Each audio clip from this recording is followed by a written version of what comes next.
Welcome back to another episode of the Blitz Break here on another Friday. I'm your host, Phil Rasmussen, and as always, joined by my partner in crime, rocking another Give Culture shirt and that's right. His Give Strength updated today. Kicks. Give Strength. That's actually my favorite word in the brand, Mr. Buzz Howard. How you doing? It's Friday, man. We're here. It's Friday, and I'm in the land of giants today. This is true. This is true. Although, again, my definition of tall is very different than your definition of tall. 7 foot, 7'2". That's gets tall tall to me. for you. Yeah, that's how I see tall. So, and with us today is our guest, a 20-plus year mortgage veteran and fellow APM, team member and producer, leader, and I'd say a big-time home buyer advocate, Jason Mata. Welcome to the show, my friend. Appreciate it. Yeah, it's good to be here. Good to be with you guys. We know you're not a podcast rookie, so that's awesome. Yeah. We do have a lot of podcast rookies on, man. But we've been looking forward to having you on. I know you've got a long, kind of storied career. Anytime you're in the business 20 years, the stories are. Yeah. Almost hard to kind of retract, but I think to kind of jump it off is, kind of how is your perspective on in 2026 and kind of with your experience of like where we are today and what's currently going on in your view of the industry? Well, I think it's definitely a shifting market right now. I think there's a lot of optimism this year. I mean, we've been through a lot in the last 2-3 years. I can remember the 3 day, years. 3 years. Yeah. I can remember October 3 years ago, seeing the rates touch to 8% and just seeing what that could do to impact affordability with our clients when it was already challenged at that point. And so we're a long ways from that, even though 3 years is really not that long ago, right? But I think as we look at 2026, a lot more buyer activity, certainly. I think there's a lot more awareness out there of like what people can do. And I think obviously, hopefully we'll see a little bit of decline in interest rate, which will help improve affordability for clients. But I will say year over year, a lot more activity in the market as we're kind of connecting with buyers. What do you think is driving this extra activity? In spite of that, we haven't really seen a huge drop. I think we're seeing incremental improvements. Yeah. But what do you think? I've got my own opinion, but what do you think is driving the additional activity? Yeah, I think the interest in getting in the market before more buyers into the market. I think the mindset is interest rates are going to decline. We don't know what levels at this point, but I think there's that, hey, I want to beat the rest of the buyers to market. And so because of that, more people are interested. I mean, the way I grew up in this business is you see a lot of activity kick up after Super Bowl weekend. That's what I was always told, that you'll generally see more customers reaching out to you at that time. But this year's been a little bit interesting. I've seen January and February before the Super Bowl has been completed have a lot of buyers engage with us. So I think, I think that's the overall mindset from the consumer is I want to jump in the market before the next person does. Yeah, we had a really busy December actually, better than our January was. Yeah. But I also think that there is this, and I've said it before, I think there's this built up demand that there was a whole bunch of people that interest rates had climbed and they said, you know what, I'm just going to sit here. I'm not going to sell my house because I can't replace it because of the higher interest rates. And I have this low interest rate and even if they didn't have a low interest rate, their mind kept telling them, oh, interest rates should be at 3%. Right. And so the idea of higher interest rates, they just sat and I'm going to wait. So I think there's this pent up demand that, well, I can't wait anymore. I've got to downsize. I've got to move. I've got to do this, or my depreciation schedule is running low on this investment. So I think that there's a lot of pent up demand, regardless of what happens to the interest rates. So I know that you're like one of the APM's top producers, if not the top producer. Are you the top producer? We'll see. Generally, I am. Is it are you number one? Last year, I was in 2024, I was number one. We still don't have the results for 2025. Okay. So, fingers crossed, but high five. Thank you. Appreciate it. So you've got this cred. What is it that you say to people who have that excuse to you. I'm just waiting for lower interest rates. What is your advice to them? Yeah, well, I think first of all, a lot of our clients that are re-engaging with us are a lot of the 23 and 24 clients that just couldn't, get into the market because of what we just talked about with interest rates. So we see a lot of people coming back into the market. I do encourage clients to think about the cost of waiting, right? And we can do some historical analysis to say, hey, prices were this here and interest rates were there, but look at, these are some clients that now have $30,000, $40,000 in equity from 2 years ago, or from purchasing 2 years ago. So I think that's an analysis that we do with clients. But the other thing I think is a powerful tool is a rent versus buying calculator, just to say, hey, this is where you're currently at right now. If you're comfortable paying $3,000 a month in rent, what if we translated that into home ownership? If you would have bought 3, 4, 5 years ago, you're sitting on this much potential in equity and potential tax deductibility benefits. So I think if we can frame that up for the consumer, and obviously we really value homebuyer education, I think it's going to inform people that they can say, hey, yeah, I can realistically jump in the market sooner than later. What tool do you use? The one from MBS Highway? So I use Mortgage Coach, the rent versus buying calculator. Yeah. Okay. And I have my own tool that I use on my website. And as part of our educational classes, we dive into that and just do a kind of a comparison of, if you stay down that path of renting right now for the next 4, 5, 6, 7 years, what does that look like as comparison to owning for the next 4 or 5 years? So I think it's interesting, but both of what you guys said, I think, holds truth to it. And then I think educating the consumer, I think the kind of closing loop to that is just normalizing where we are. I think there was a period that needed to unfold where the shock and the expectation of rates being at a certain level needed to wear off with people, where they had this kind of unrealistic expectation that this is what their rate should be. Right. And the pressures of life that kind of are the catalyst to moving, to buying, to starting a family, downsizing, all those things. It was, it's been that tug of war of where rates in their mind should be and what they think it should be on top of the affordability, and it becoming normalized. And now, like anything else, acclimating to it, not being like, ooh, it has a 6 in front of it, or it has, which, for, lack of, their own fault, consumers at a certain point, just, that's what they expected. And when when you're seeing people with 2s and 3s in front of their rates, I think that was a big part of it. Just it literally just time, for people to accept, this is where it is, and I need to make my decisions based on this. I've always said to people, you can't, you can time the rate when you have the house. You can't time finding the house around the rate. Right. You've got to find the house and be in the house that you want to raise your family in or live your life in. And that gives you the opportunity to maximize your savings. Sure. But I think a lot of times people are more concerned with, I need to have it be exactly perfect to do it. And I think that's it's never going to be that way. It's never going to be that way. What you were saying, the time cost, because that house that you're looking at right now, we could pick any number. That house that you're looking at right now, that's $500,000. You wait 2 years, it's not going to be $500,000 anymore. Right. It's going to be, 550, 500, 600. Yeah. And so that lower interest rate ain't going to help much. Right. And the loss of look at the equity that you would have had had you gone ahead and pulled the trigger. So there's a whole lot of factors there. I like what you're talking about on education, which, for a long time I had a background in education. It's what I did before I came back to the private sector. But tell us a little bit about what you do, because I know that you really lean into home buyer education. You're known for it here in the Sacramento area. Yeah, I mean, we're really passionate about it. It's something that we started as a grassroots effort over 10 years ago. It started in a small hotel conference center, I should say, in Sacramento, for 1 to 5 people, depending on who was interested. Yeah. And it's grown to where we have over 10,000 people sign up a year for home buyer education classes. They're all virtual virtual classes that I provide throughout the country. So not just in the Sacramento market, but throughout the country. But what's interesting in those classes, everybody has the same fears, concerns, and just, wants more understanding about their market, whether you're in Austin, Texas, or Sacramento, California, or Los Angeles. People have the same fears of home ownership and concerns.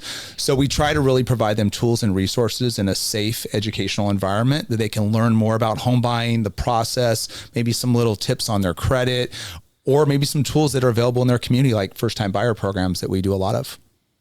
How long is your...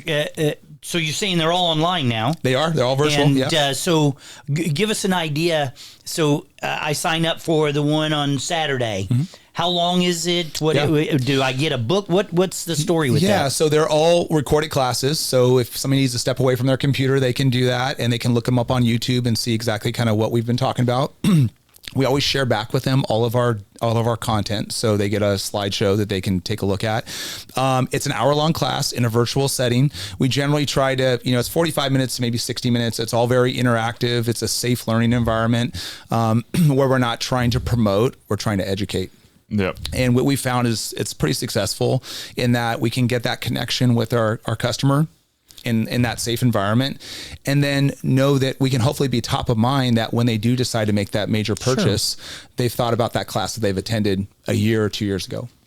Yeah, I think that's, we are heavily focused on getting, I think the industry and I think a lot of loan officers historically that struggle are, their rate, like that rate conversation is the one they just don't handle well. And most of the time it starts with a lack of kind of focusing on what you're talking about, and your success is proof of, the concept, 10 times over, that providing value and education and really focusing on addressing the consumer's needs, the customer's needs, is ultimately not just value to them, but it is what leads to success, right? Like if you're the person that has the answers to the question and is providing value, then that rate conversation isn't the extent of your discussion around that. I have to ask you, because I think,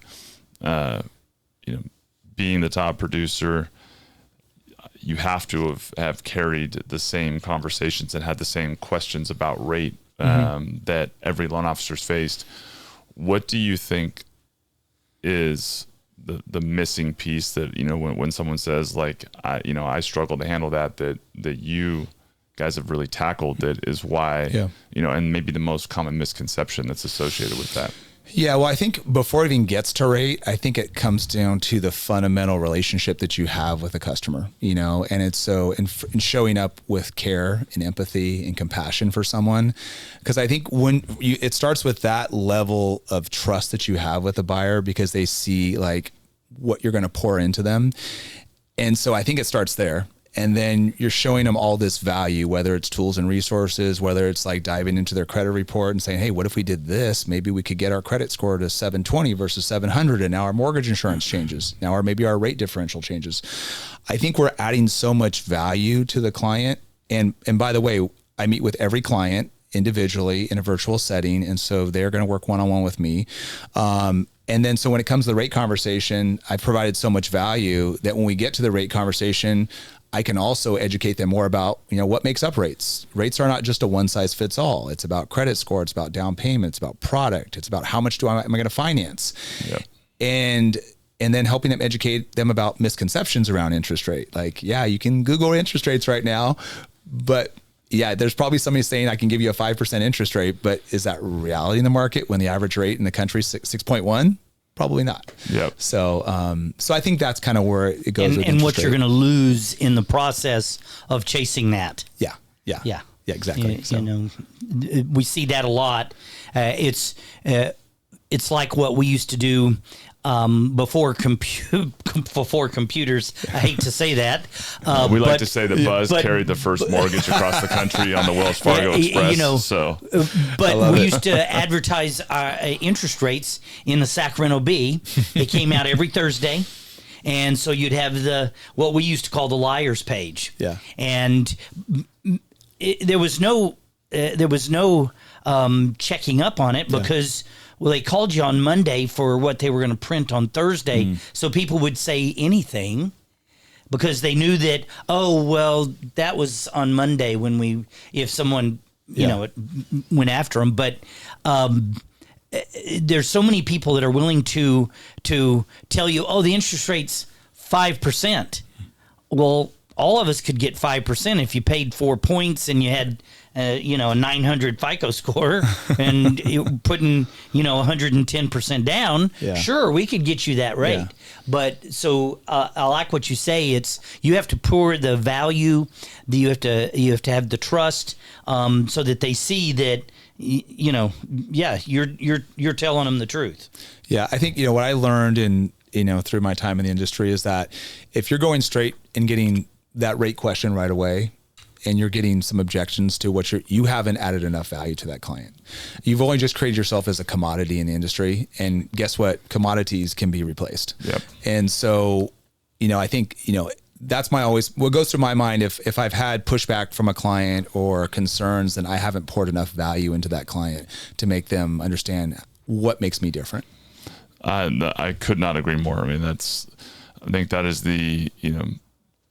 one of the things that I would love to kind of get your take on, that I've talked a lot about, like part of the difference in the market adjustment was as the market share shrunk. I think a lot of loan officers ran into the fact that they were competing against people that were doing exactly what you're talking about, like the people delivering value. There wasn't as much business to go around, so more likely to run into this, and compete. And if you haven't delivered value, you are down to the commodity level, and right. It's about who's, essentially the race to the bottom kind of thing. When you talk customers, what do you think is the most consistent or common misconception or fear that home buyers express to you that either surprises you or that is like the one that maybe isn't as well discussed? Yeah. I think the biggest thing is probably that it's going to be a massive undertaking to purchase a home. And I think that's held them back, like meaning what documents I'm going to need to gather, all the things I'm going to need for the application process. It's going to take so long, I just think they think it's just this monumental task that I think we try to dispel that myth in just kind of sharing with them what the process looks like. Or another thing, because I work so much with first-time buyers, is I don't have enough resources to purchase. Like I need 20% down to buy. And a lot of people don't know that you can do a 3% down conventional loan as a first-time buyer. Yeah. A lot of people don't know there's some wonderful agencies like in California that we can leverage for assistance, and I think that holds people back. I mean, I think the average consumer thinks there's this massive gap between where I'm at today versus how homeownership looks. And I think our really duty in serving our communities is to close that gap and let them know that, yeah, you can get there. It's not a big undertaking. Here's our streamlined process. We can close the gap in terms of what you need out of pocket. There's wonderful agencies that have tools and resources for first-time buyers. I think it just goes back to what we talked about with education. I mean, that's our duty really, I think, in our communities to really inform. So, yeah, I totally agree with that. And I think it's interesting that's where you go to, because I do think that highlights the fact that the assumption is that as free as we think the information is, and as much as we kind of over assume that everybody, since they have access to the information supposedly online, and the assumption that those questions don't still exist, right? Like I think, much the same to, what we talk about with doing video and all that. I think everyone's own perception of themselves and their own insecurities and their own look, it kind of holds people back from asking those questions, right? And like you said, you've said it several times now, like a safe environment to ask questions is one of the most important things. And you have to be in a place where you feel like someone is safe enough to ask, that you trust that they're looking out for your best interests. When you meet with clients, do you get that a lot, where like your education classes and the things that you're doing, how that helped them to finally start asking the questions that maybe previously they had almost kind of like just, I'm going to, like avoiding the doctor. I'm not going to go find out because I don't want to know the answer type of thing. Yeah, no, I think, when we look at our homebuyer classes, like I'll get questions in the chat of, hey, I just started my job, how many pay stubs do I need to submit to you? The real general questions, right? But the real nitty gritty stuff like, hey, I was past due on my student loans 6 months ago. Is that going to exclude me from home ownership? Or, things that, to your point, I mean, when you don't want to know something from the doctor, right? I mean, ultimately, we're going to find it out as a financial advisor for you. We're going to find the student loan that was delinquent 6 months ago. But I think that's where that care and compassion comes when we meet with someone in a one-on-one setting. It's funny that you kind of struck a thought for me because I was actually meeting with a single dad yesterday, getting ready to take his daughter to gymnastics class. He has very low credit score. And I do think most lenders would say, sorry, I can't help you. But I look at every client the same, whether you're at the lowest level of credit score or at the highest level, or you have the most down payment or least amount of down payment. Everybody deserves to have the same care and attention to be able to reach their goal of homeownership. And I do believe that. And so I had 30 minutes on the phone with this gentleman yesterday. I gave him a credit game plan around homeownership. Like, we're not ready today, but guess what? We're going to put all the building blocks in place that we need to reach that goal one day. And I do think someone like that deserves the same care and attention that someone that has 20% down and an 800 credit score that's ready to go this weekend to buy a house. They deserve the same. And I think that's important. Well, that probably is one of the reasons why you're the number one loan officer here at American Pacific. Let me ask you, because you don't have a huge office. You don't have a bunch of people working with you. So what are some of the tools that you use on a day-to-day basis to help you originate and push these things through? Because you're doing volume business. Yeah. What are there specific tools that you use every day? Yeah. So, I mean, I think, first of all, it started with like building good processes and systems for what we do. I use Salesforce for our database management. So, and I'm in Salesforce, dashboards up every day. Obviously, as our LOS, we use Encompass. So that's up. Total Experts, one of our APM tools that I use. That's all our delivery system for all of our email campaigns. So we work really closely with marketing on that. We have, our team has certain, roles and responsibilities in the process. We have setup, we have LOAs that support our clients in their process. Obviously we have a processor and whatnot. So I think our systems are really tight to deliver a client experience, but those tools, like I said, Salesforce, we have a Jungo overlay, which is basically the loan officer version of Salesforce. Total Expert. I use Mortgage Coach, in my consultations. Especially we're doing like rent versus buying calculators and stuff like that, just to help educate our clients. And I know we may want to talk about AI today, but I do dive into ChatGPT and get some good content to help, as we build our social media and share out with our community what's important. Because I do think AI can give me more information on what's on the minds of consumers and be able to kind of tailor content that's appropriate for, who we're speaking to. Well, I think it's a perfect segue because we've spent a lot of time talking about AI and social media here, and it's I think a perfect segue given that you present essentially it could refer to it as the old school approach of building the relationship and meeting with the clients, but I don't think it's as much old school as it is just how it should be. But blending that with the use of AI, so definitely what is your how do you use it? Where do you see additional upside to it? And how did you start to kind of engage with it in your business? Yeah. And I'm still a new adopter to it. So I'm still not like an expert by any stretch, but I think, my wife would argue she has like a personal relationship with ChatGPT. She that's everything for her, whether it's, our daughter's sick and she's like, okay, well, this rash is this, what could that be? Right. So she's more involved in that at that level. Now for me, I'm using it, like I said, to develop content for some of our social media in partnership with our marketing program manager. I'm getting to understand that. I've helped it with my business planning for 2026. What are some things that I should have in my business planning? How do we, make our first time buyer content stand out more. ChatGPT has done that. I haven't really implemented as much from a systems perspective, but I think that can be something where it's an area of opportunity for us. We're just trying to continue to figure out how to get better. And I think AI is going to be a big part of how we do that.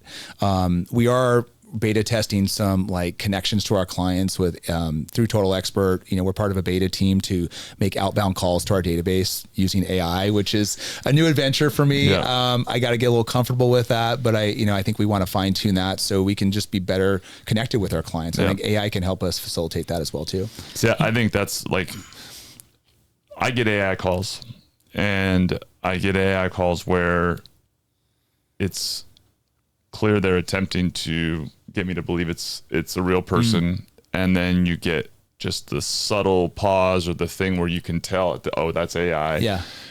And I think that builds, in my opinion, that's actually counterproductive because it builds a distrust. Yeah.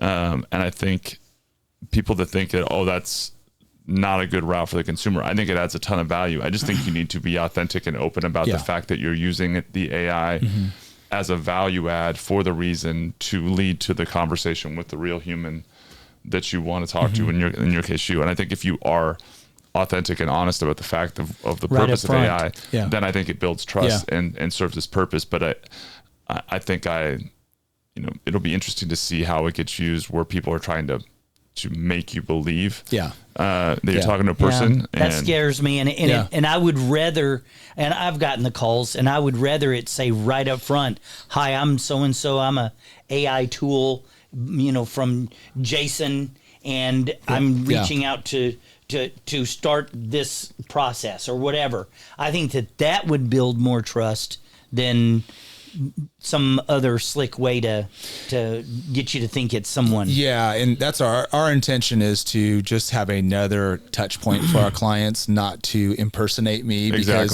at the end of the day, I think, I feel like I provide that value to our clients, and our clients choose to work with us, hopefully because of me and our differentiation and value added. So it's just, for us, it's a touch point because, when you're trying to look at how do you continue to help more communities and scale the business, you have to, consider all options, so. Absolutely. I mean, I said, look, like the kind of comparison that I try to have with real estate agents and loan officers when I have this conversation is go like, take your current plan, however many touch points it is that you have for your database per year, pick a number. Now, your average loan officer and real estate agent, it's not that many, right? Yeah. It's maybe, in some cases, it's a couple times a year.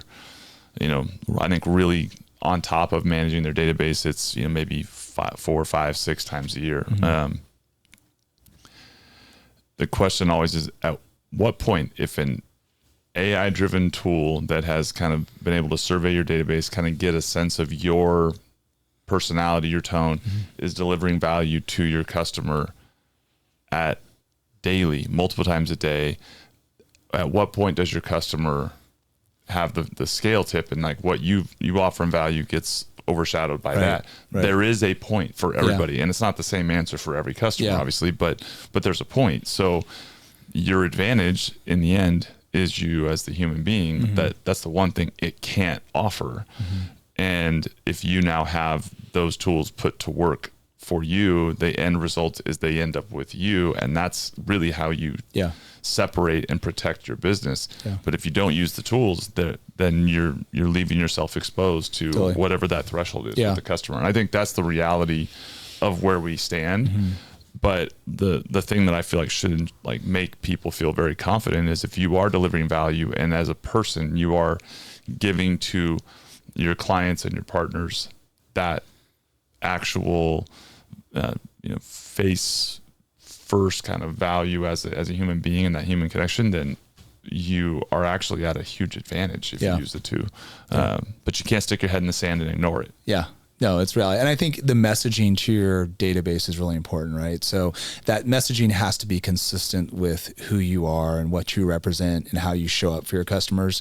You can't just throw information out there that doesn't align with, how you see your business and how you, like I said, show up to your customers. So, and this is kind of a little bit of a pivot, but like email campaigns, I think that's really important too. I mean, we've really invested a lot in email campaigns this year, but a lot of people decide, hey, you know what, I'm going to unsubscribe. No, I don't want it, and that's okay. But I think if those campaigns, for them to be successful, they again have to align with your messaging and how you show up for your customers. So, well, it has to be something unique and value add that you're willing to open. Because if it's too much and people don't see it as value, just think how many emails we all get each day, and how many of them you don't even, you see who they're from, and you don't even look to see what the value is. You hit delete, delete, because you've gotten so much from them. Yeah. Matter of fact, there's a point where, okay, I'm getting way too much from.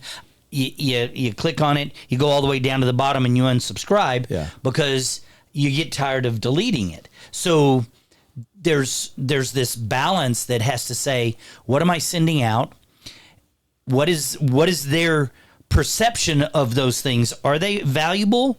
Or is it just one more of the same message that you've sent me, and now I'm just kind of tired of them? Yeah. And, even at some point, delete gets to be too much of a task. And so, we get them all the time. No doubt. Lenders, wholesalers sending you 8 emails a day, and you don't even utilize them. Yeah. And so it's like, okay, now you piss me off. I'm going to unsubscribe. And so there's that balance of working your database. And I think that a lot of people are afraid of getting that unsubscribe or delete, and don't realize that this idea about, but what are you sending? Is it something of value? Is it, or are you just sending the same old thing like, hey, if you want to refinance, give me a call? Yeah. Because that's annoying in and of itself. Yeah. That's an ask every time. It's less about delivering value. And I think it goes to the point of what you said to start. You're not pressuring, you're not selling, you're just offering value. Yeah. And we launched in conjunction with Give Culture our Give Value program, and we do now we've got a series of events that we're doing that are community based, where our customers are getting, like we just did our first one last Friday where the community did here and in Sacramento and in Fresno. And the whole thing is, dude, just come and skate with your family for Valentine's Day on us. We had close to 300 people, and like, there's literally no agenda. Like we just want you to come do, family friendly, fun things that, you want to do with your kids or your significant other. And, I think that to a degree, the industry during kind of the really profitable, like easy times where rates were so low, I think in many ways, bad habits were built about just immediately going straight for the sale. And there was such an urgency constantly. You were just trying to keep up with the volume that I think a lot of people lost sight of the fact that this is actually what you're describing and why you're successful. And I would argue that the truth is everyone that's been successful over the last 3 years in their own right is focusing on essentially the very same principle as an individual of delivering value, right? And that can have a different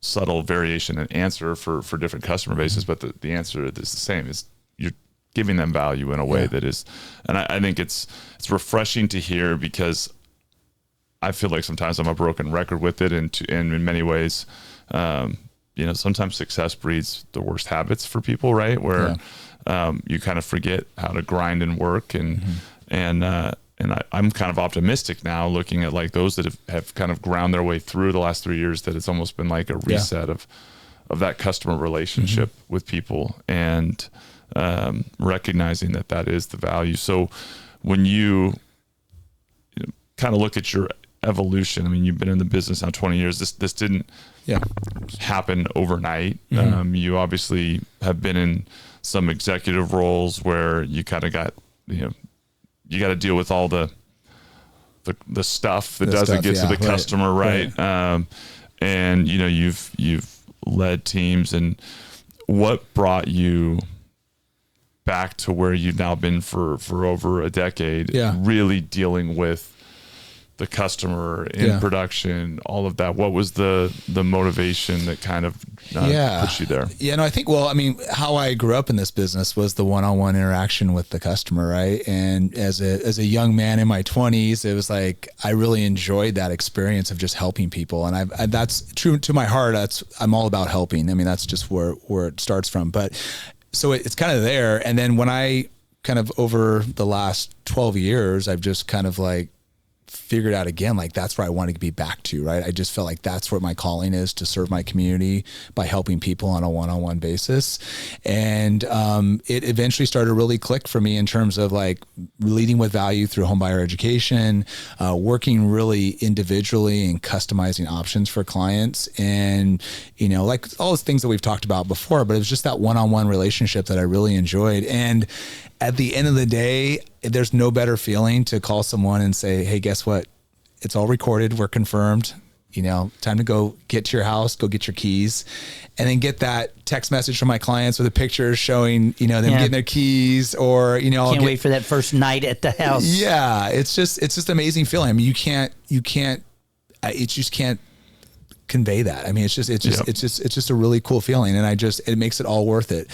And I think, you know, there's just such a lasting impression that we can make on a customer's lives, and you are creating memories for these families. And yeah, so that just drives me. And it does obviously start with the initial connection with my clients, whether it's in an educational environment, the consultation, going under contract, and eventually getting the keys. But once we get to that finish line, it's really an amazing feeling. And I'll get a chance to make a few of those calls this afternoon, which I look forward to. It's great. Let me kind of change the subject just a little bit, but not really. You know, we've said this several times. You've been such a success, and I've known you for a long time. Yeah. And as one of the most successful loan officers around, tell us a little bit about what your day, what your week looks like. How do you organize your time? Okay. What's important to you? Because I think one of the biggest things, if I'm a new loan officer, or if I'm a loan officer that's struggling, you know, we always tell them, well, you know, mirror what other successful people are doing. Yeah. Find out what they do and then do that. So in that vein, can you share a little bit about, you know, what is really important to you on a day-to-day basis? How do you structure your day, your week to get to all of this? What does that look like for you? Well, I mean, I think, you know, first of all, and I'm gonna go back a little further, like in October, September, leading into this new year, I mean, it starts with business planning. I mean, we're starting to have some conversations with our client, with our team. Like, what do we learn from this year? You know, how we pacing to close the year, and then we basically we don't finish the year until we have a real concrete business plan. That business plan includes disciplines for me that I need to be working on daily, you know, weekly, quarterly. And so what we'll do is we'll get a really good plan as we go into the year. I use that plan as guidance for me on a daily basis. And I think that's important for loan officers, that some will just go to a business planning session, build out a business plan, and then they save it in their files, or they print it up and they just never look at it. Yeah. We're always looking at it. We're seeing, okay, how we tracking, but we chunk down our business plan into a quarterly plan, because quarterly is just more consumable for me. And then, so we set really clear goals, measurable goals for the quarter. How I manage that on a daily basis is I start my day, my dashboard comes up with my Salesforce or my Jungo. Obviously you have to have email up, your LOS and stuff like that. But I'm utilizing, you know, what's on my dashboard to set the tone for my day. But it's always high value activities every day. I mean, when in my mind, high value activities are my customer interactions, right? I mean, consultations that I do daily, I'll do probably 8 to 9 consultations today. Those are priority for me because I'm meeting with my clients, educating them. So that is what I'm doing throughout the day.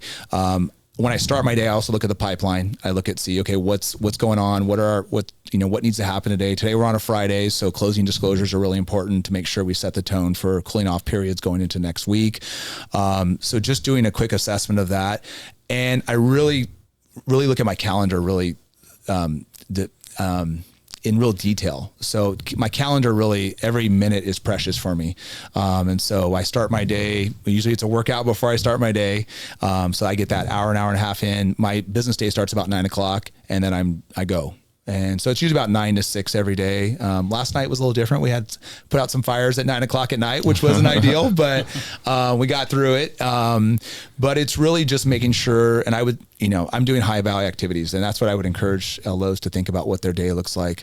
Back in the days when we used to do lunch meetings with title reps and, everybody that wants your time, right? I always thought, these potential relationships are taking away from my high value activities. So I really covet my time because it needs to be poured into my business. And that means I should be meeting with clients.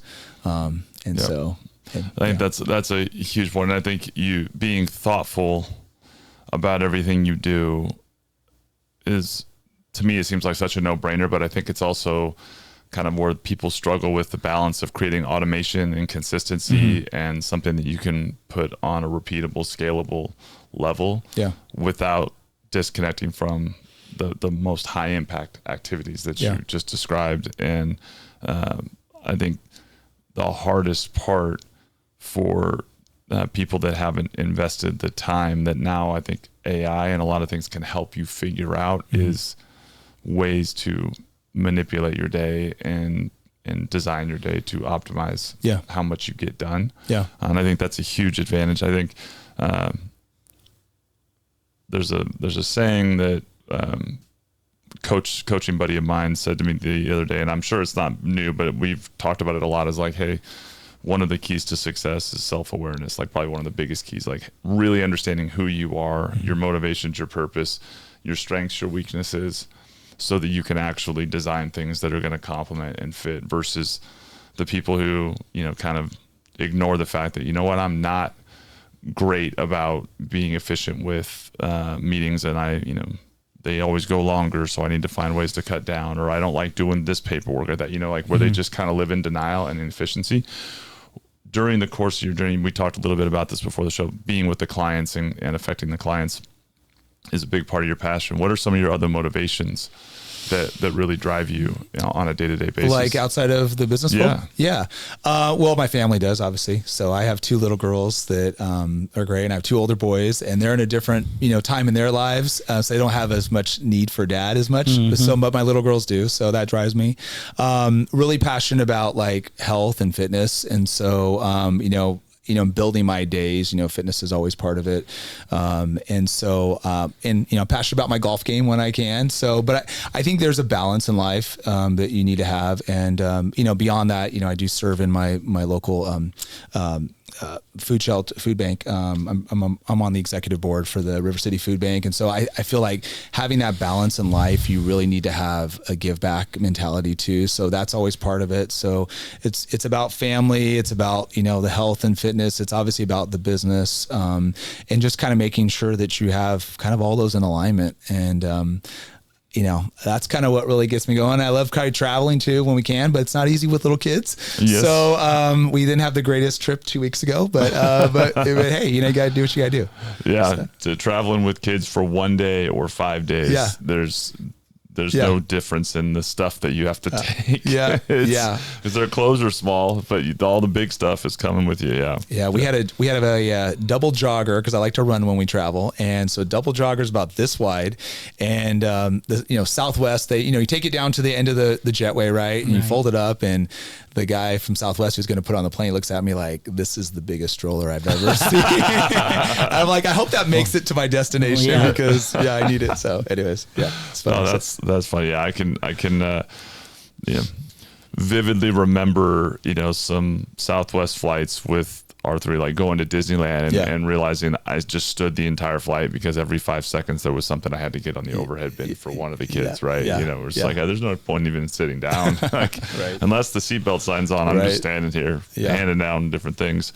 That's funny. Well, when you kind of look at like the industry and the where it's headed and kind of the marketplace and all those discussions, What's your take on like the real estate side of things, and dealing with a lot of partners and the evolution? What do you feel like is maybe the focal point on that side? Because I think there's a lot of perceptions, there's a lot of changes on that side that we've seen. Some maybe have been made out to be more than they are as far as changes go, and then some that are real. What's your take on that side of it? Yeah, and just like the real estate climate in general. Yeah. I think this year we'll probably have a little bit of a reset when it comes to the housing market. I think and it depends on what market you're speaking of, but we may see a little bit of an uptick in prices this year. I mean, we'll have to obviously see what interest rates do.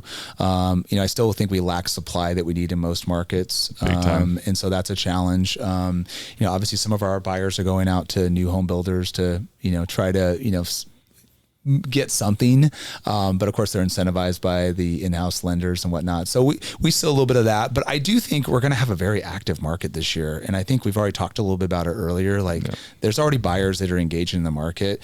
So I think for our real estate professionals, I think it's like a be ready, clients are coming. We have preferred realtors that I work with across the markets that we support, and they're definitely staying busy. And I think the buyers that we've introduced them to over the last 3 or 4 years, they're re-engaging. Because I think it's a better climate for them to be in. I think what you had said earlier was that some of the people that you had done educational classes for 2 years ago didn't quite make it, but it's been on their mind. And knowing you probably have been staying in touch with them and keeping them informed. But we're hearing from our loan officers already. I mean, yesterday we had a text yesterday from one of our top producers saying, the market is heating up, and there's a lot of activity. Our pipeline is up just over the last, let's say, 60 days. It's probably up 25%. Just with people moving back into the market, that type of stuff. And the funny thing is that everybody's saying, well, I hope we get lower interest rates. You know what? Those lower interest rates will kick up business, but we don't have the inventory. So that'll mean that in localized markets, we'll see increases in values, increases in costs. We'll just go right back to the bid, that bidding war situation, that battle. I mean, there's and that kind of goes to the part that, I've been saying kind of since the beginning, there's a challenge in every market as a buyer and as a seller. Be careful what you wish for. If life teaches you nothing, there's always challenges. I mean, that's just the way things work. And in many ways, like I said, I think people needed a little time to adjust to that to a degree, but with lower rates will come more multiple offer situations, more upbidding, and the byproduct based on the supply. And that's been the running issue that has been kind of the obvious problem our country faces as far as home prices is the home builders have not been able to put the supply at the rate of the demand for many, many years at this point. But like you touched on it earlier, some of the programs and the things that are out there, I think, is why it's so important to have the education that you do, and the response that you're getting from clients is evidence to the need. What's your, when you look at as real estate professionals, you mentioned preferred partners throughout the country. How do you approach your relationships? What, is kind of the way that you design them when you look for partners that you work with? Because you have done, one of the things that I think is really important, right? When you deliver enough value, you balance the leverage in a relationship to where you're both equally delivering value, as opposed to just a one-way referral street kind of design. So talk to me about how you pick and work with your preferred partners. Well, I mean, we obviously meet realtors as I do transactions, and I feel like if they align with kind of how we manage a transaction, then I'll have a one-on-one meeting with them to see, kind of learn a little bit more about their business, what their marketing plan looks like, what markets they service. And, we'll make a decision if we want to add them to our preferred network, which they can get a good amount of referrals from us. And so, if we build that relationship and we're like, okay, we're going to move forward, then at the first of the year, we always do a preferred realtor kickoff virtually where we talk a little bit about, what our projections look like for this year, what support we can provide you throughout the year, some of the tools and products and, market projections that we have. So we just kind of make sure that we're like a team in working with our preferred realtors. And, it's a synergistic relationship that works, because I think when someone's working with one of my preferred realtors, they know how we work and we can just better support the clients. And I think we all have the same goal in mind. And so if I identify those people in a transaction, because not every client that I work with works with a preferred realtor, it'll give me indications that I might want to work with that person in the future, especially in new markets that we're going into, so if I'm, working with someone in Austin and I really haven't, don't have a network there, we do a transaction, we're like, oh, that felt really good. Like they were really on the side of the customer and it really aligns with our vision and values. Then I definitely want to have that one-on-one. So that's generally how we do it. We are a direct to consumer model. So I know for most LOs, they're going out and trying to foster relationships with realtors. And I think that model can work for some. For me, as we built our organization, it felt really good when we were connected with the consumer because it really kind of was a launch pad from our educational classes. And then, to your point, we have kind of our relationship and then those clients trust us. And so when we introduce someone as a referral relationship or a partner, they say, yeah, I would love to talk to them. I think, it might be something that could be someone that could be a valuable partner. Well, it totally cuts out a lot of the problems that a direct to the realtor type of model. When you get a buyer and you're working with a realtor and you did not refer that client to them, how many times do they try to, well, you need to talk to my lender. You don't need to work with this guy. And so there's this adversarial process. Yeah. So it sounds like when you're referring it to them, you're probably not having a lot of those discussions. Yeah, no, I mean, because I think the typical realtor will say, you should talk to 2 or 3 lenders and get different quotes. And I think that's great because I think the client should be an informed consumer, like know what your options look like. Look at the different service levels because that will vary from lender to lender. But yeah, I mean, when you have a synergistic relationship with a realtor that you've partnered with in several transactions and they know how you do business, it's just a much more sticky relationship. With the consumer. Yeah, for sure.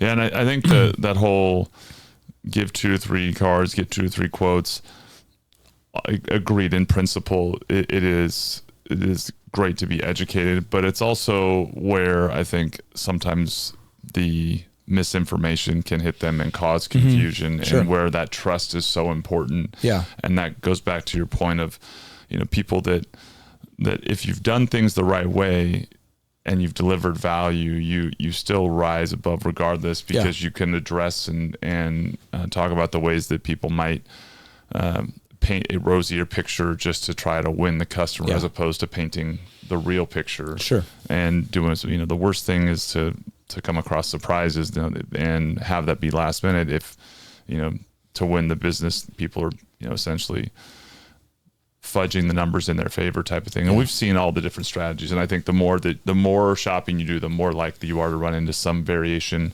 And I think having your pitch and knowing how to educate in the right way where it's not at the point of sale early on, like you said, you've already done the work to establish the trust is important because it's really hard, I think, for a customer to decipher that when if they're dealing with 3 people they haven't dealt with and they don't have any relationship with. So I think the hardest thing for a consumer and that I think gets lost that you've touched on several times, these are people's lives. Memories is the word we use and we talk about, that's what a home is, right? Like ultimately when someone moves into a home, the home is memories that they're making there with their family and their loved ones.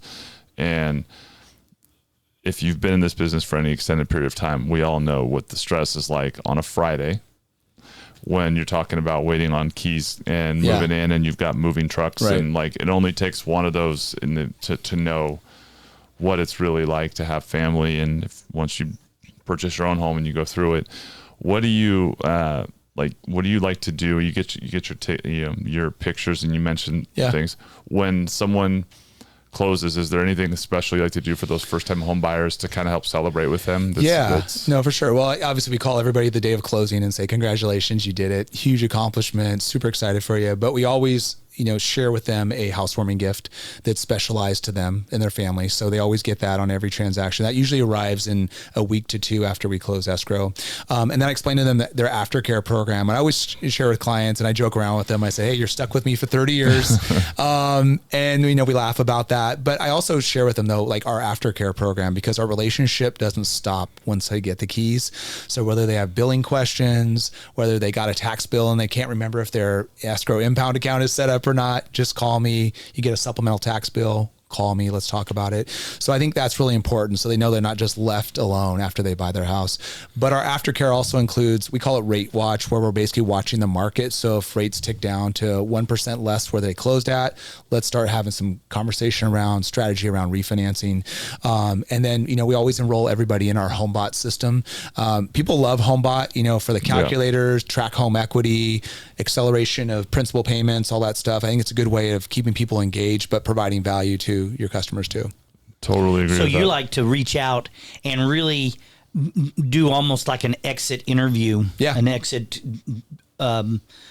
consultation, so that they know that they're going to be in HomeBot, what it is, that it's not junk mail, all of those types of things. And I think that's a really important message that I think that a lot of people, they get to a certain point in the transaction and it closes, and it's like, you remember the old words, fund them and forget them. Yeah. It's like, I just want to move on.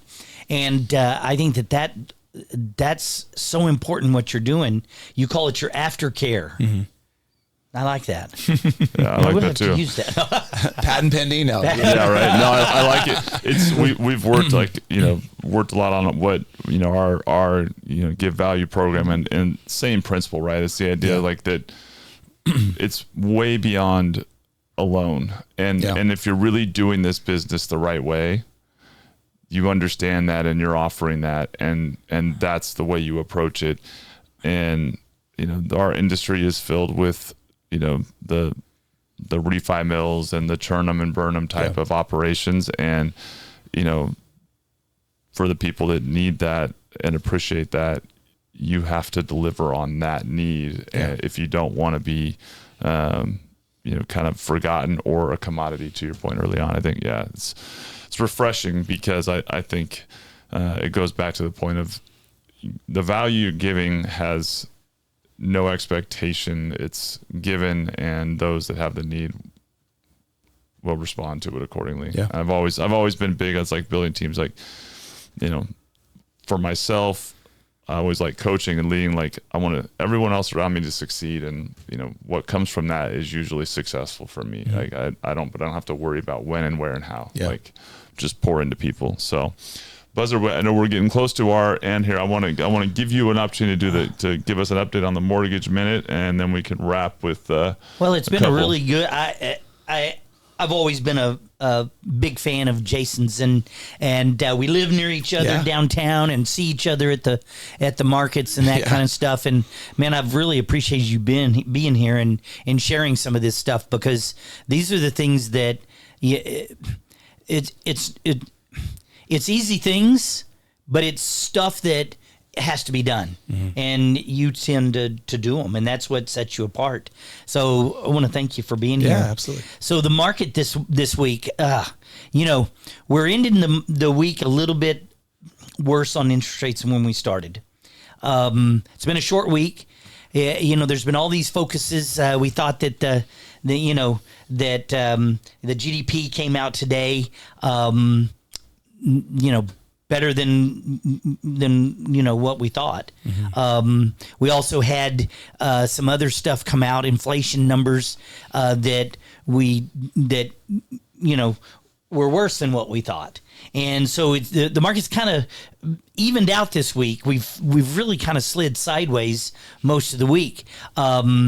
So there wasn't any real direction given. So slightly worse on the market than what we started. Even today, we've got some Supreme Court announcements that Trump's tariffs are going to get knocked down, and the market didn't really even react. Of course, when we started the podcast, who knows in the last hour what's happened, but even that didn't really move the market. So I think that right now we're seeing a lot of wait and see. We've been looking at unemployment numbers, and we've been looking at inflation numbers, and now we've got this issue with the tariffs, and so it's really weird, but it's been pretty flat, and I think the market is kind of going, okay, we don't want to make a move yet. So I don't see anything happening, this afternoon. Yeah. Next week is back to some unemployment numbers, and we got the what's next week? PPI. Some more inflation. So we'll just have to see. Nothing shaking the market though this week. Kind of happens on a short week though sometimes. So not much going on. We do have the Cal HFA program. Dream for All next week. The open enrollment's going to start. Yep. I know that you're huge on that. You're, by the way, probably the number one in the state of California for Cal HFA also, which, just blows me away. But that's coming out next week. Yeah, so the window for enrollment goes from the 24th until March 16th. So, loan officers and obviously buyers should be getting their pre-approval so they can enter the lottery. Yeah. And it's and that's coming out next week. That we should see some already seen some activity with people, preparing for that. Yeah. So that's coming out next week. End of the month is next week. Short month. Yeah. February is always a blur. Yeah. It has been a blur. But it's been a good month. Like I said, our pipeline is up. People are getting back into the market. Of course, we've got a break in the weather. This week has been, Noah is out there building an ark, but it's we got more rain coming next week, so we'll have to see what the activity is. Yeah. Yeah. Good.